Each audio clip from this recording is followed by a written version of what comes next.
What's up, y'all? Welcome back to Sexton Accountability. Today, I want to talk about just the word sober or sobriety. And then I really want to speak on recovery. Now, these are all labels, and I understand that.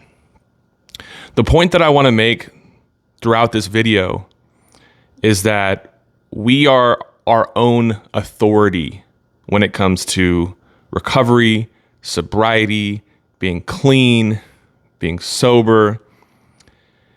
Unfortunately, in the recovery community, there's a lot of judgment. There's a lot of dogma. And this is harmful.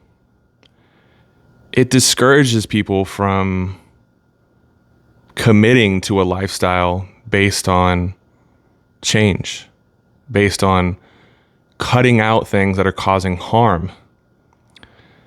There's this all or nothing mentality that a lot of people in recovery have. And this has been perpetuated by abstinence-based recovery programs. So I'm someone who I practice complete abstinence, okay? But that's not how my journey started off. Fresh out of rehab, I was prescribed a ton of medication. All right. After a few years on that medication, I used CBD 1-to-1 ratio that had THC in it, other cannabinoids, and I was able to get off those meds. And just to focus on the topic of like the label of sobriety, all right, to be completely honest, I think we need to throw that away. Because it's used in a stigmatized way, it's used in a divisive way, and it's used in an exclusive way. I don't think that's necessary. It's ironic because like on TikTok, I have an account called Sexton Sobriety, Sexton Sober, but I also have an account called Accountabro, because this is really just about accountability and healing and feeling better and all this other stuff. There's too much focus on, like I said, this projected idea of abstinence. Not everyone even wants that. There are people out there that can consume cannabis and maybe they need to stop doing fucking heroin or coke or meth or pills. There are people out there that maybe need to stop consuming cannabis, but they can moderately drink alcohol. And I would say that those people are in recovery. And ultimately, yeah, if they want to label themselves as sober, that's their subjective experience, and I support that. But this is where the sober label starts to cause an issue. It's because people are basing that on abstinence. And the thing is, a lot of these people that are parroting about abstinence, that are pushing out that narrative, are not indeed abstinent themselves. They aren't. I'm sorry. So you hear a lot of people comparing, saying, well, if you're against, cannabis in recovery, then, why do you consume nicotine? Why do you consume SSRIs or other medications? Why do you drink so much caffeine? And it's a valid point. I understand these things have different effects. I mean, ultimately, this narrative is divisive, and I've even perpetuated that narrative of like, oh, if you're going to talk shit about people who are like Cali sober or who are on methadone, then you need to make sure that you're not consuming anything. Because that just, I don't know. Logically, that makes sense. It's not needed to do that. It's not needed to judge someone because you're abstinent. And honestly, I'll be real.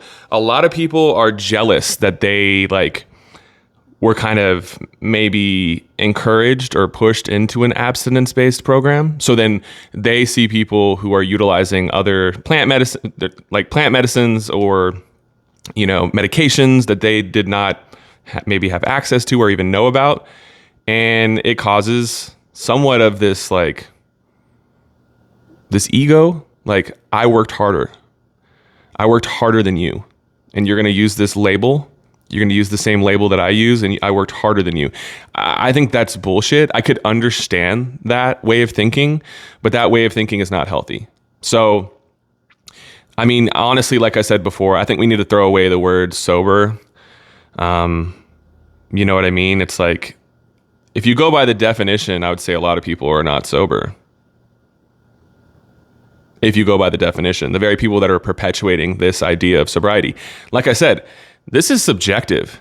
You can literally label yourself, identify as whatever you like, and I'm going to support that. You know why? It doesn't affect me. It does not affect me. So, yeah, I just think, look, let's go a little bit deeper. So even like the label of like addict and alcoholic, I think that these labels are inherently harmful. So a lot of people are self-identifying. I understand that. It can be really helpful in acknowledging like the truth, like when it comes to what's actually going on in your life.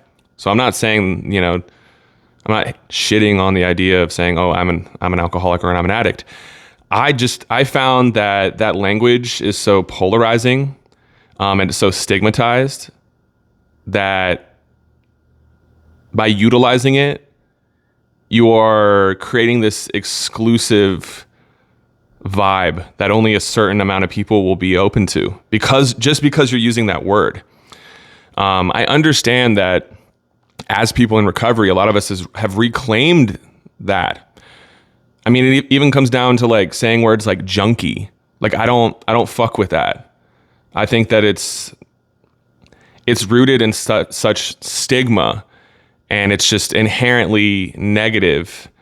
I just don't personally use that anymore. I used to self-identify as that.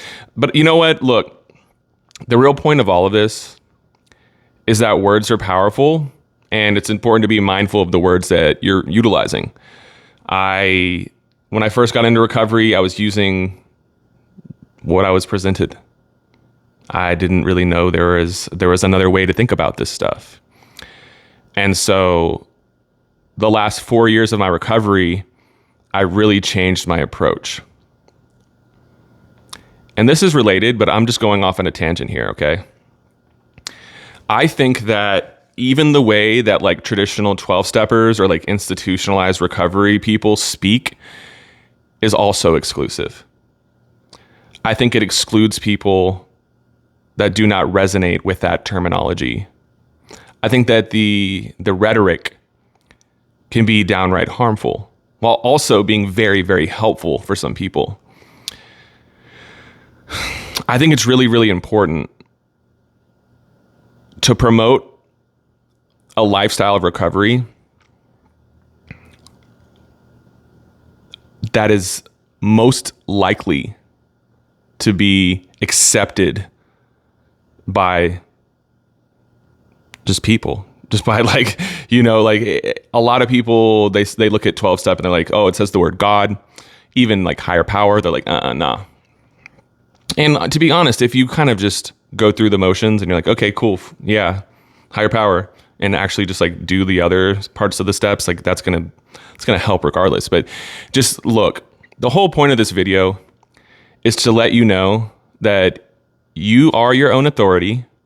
You do have a decision as far as the words that you utilize and the words that you accept in your life. So I encourage you to let it be known, set boundaries, articulate the things that you're not comfortable with, but also be willing to do things that make you uncomfortable. It's a very tricky balance. Okay, so I understand. This sounds like a paradox. But I can just tell you this. The point of this whole recovery thing is it needs to be sustainable. This isn't about punishing ourselves for our past. This isn't about labeling ourselves with words that are inherently negative, to be completely honest.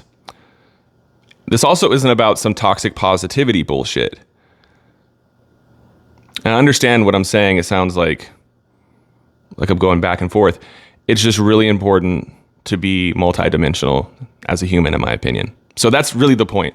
So I really, once again, I kind of reiterate, I think that the word sober is overrated. I think that it's overused, and I think that it's exclusive. I think that it's rooted in ultimately stigma and dogma. Not only is there stigma when it comes to substance use disorder or addiction, but there is stigma and dogma as it relates to recovery from substance use disorder.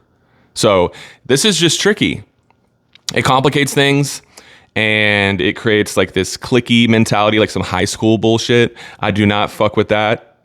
I always got along with everybody in high school.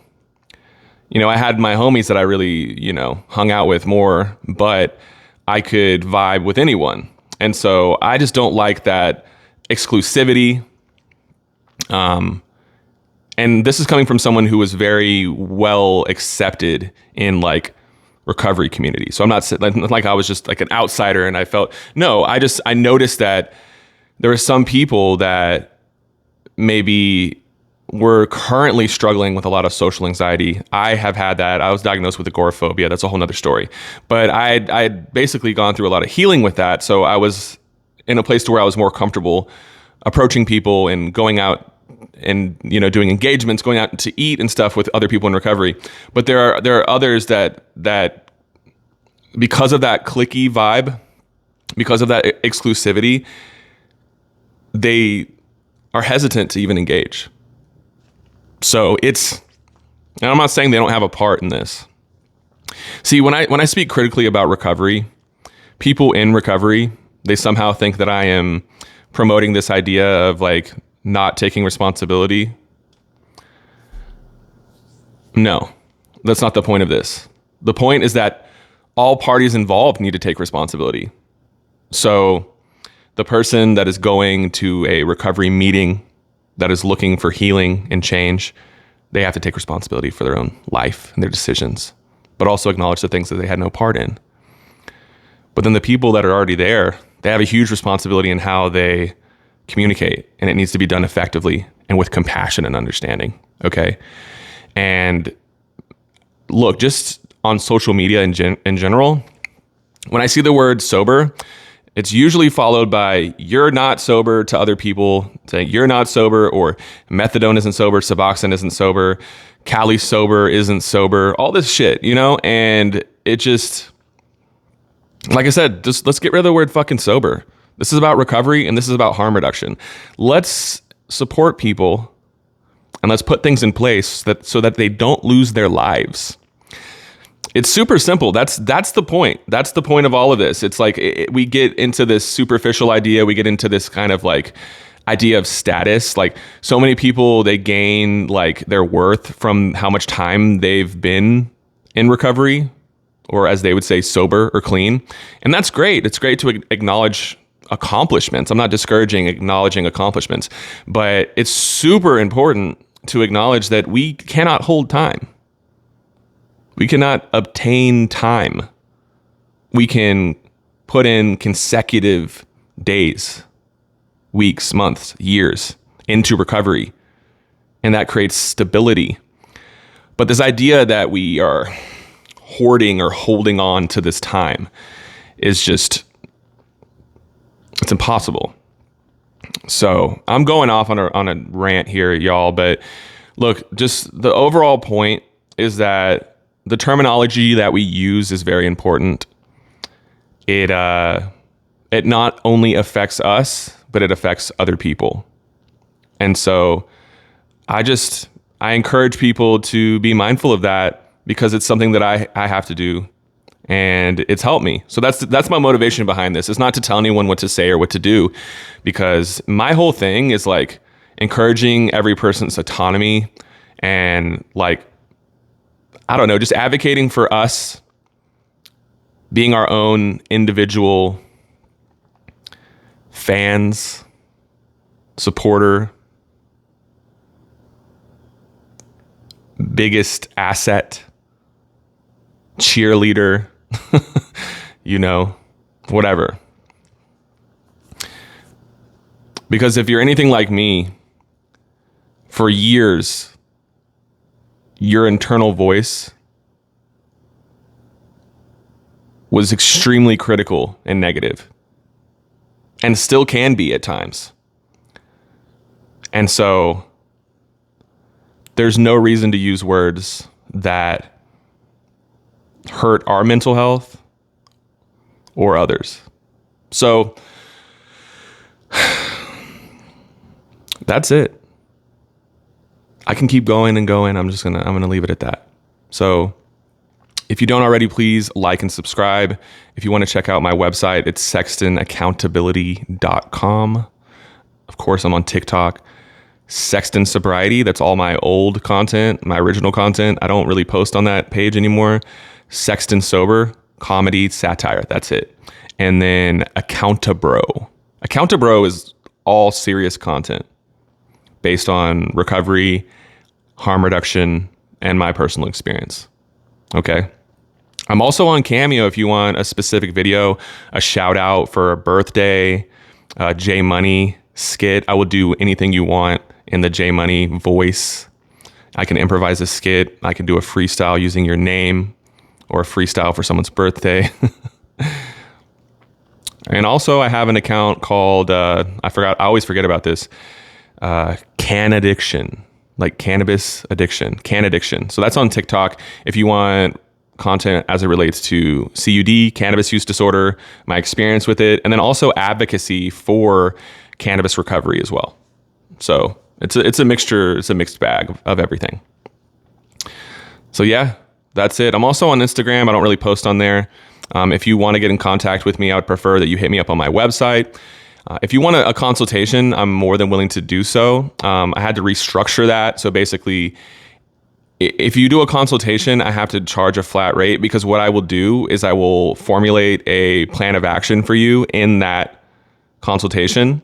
And so you walk away with some solutions. So even if you do not take me on as a client, because my services are on a subscription month-to-month basis, you can literally leave that conversation with a whole list of options as far as what you can do. So just keep that in mind. All right. If you cannot afford to pay for the consultation, you can reach out to me directly and we can make arrangements. Okay. So much love. Don't hesitate to reach out. Be easy out there. I'm out.